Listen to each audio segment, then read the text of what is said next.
توقف صدور اوراق تثبیت هویت برای متقاضیان گواهینامه رانندگی در مشهد. با گزارش خبرگزاری معمار کنسولگری افغانستان در مشهد درباره آخرین اخبار گواهینامه رانندگی مهاجران در سال 1404 اعلام کرد که تاکنون هیچ گونه نامه رسمی از سوی مراجع ذی صلاح جمهوری اسلامی ایران مبنی بر صدور گواهینامه رانندگی برای اتباع افغانستانی دریافت نکرده است.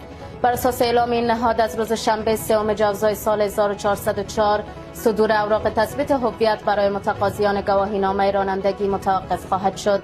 در ادامه اطلاعیه مبنی بر توقف تثبیت هویت اتباع برای صدور گواهینامه در مشهد از اتباع افغانستان درخواست شده است که از تجمع و ایجاد ازدحام در کوچه منتهی به ساختمان کنسولگری افغانستان در مشهد برای درخواست گواهینامه رانندگی اتباع با کارت هوشمند خودداری کنند.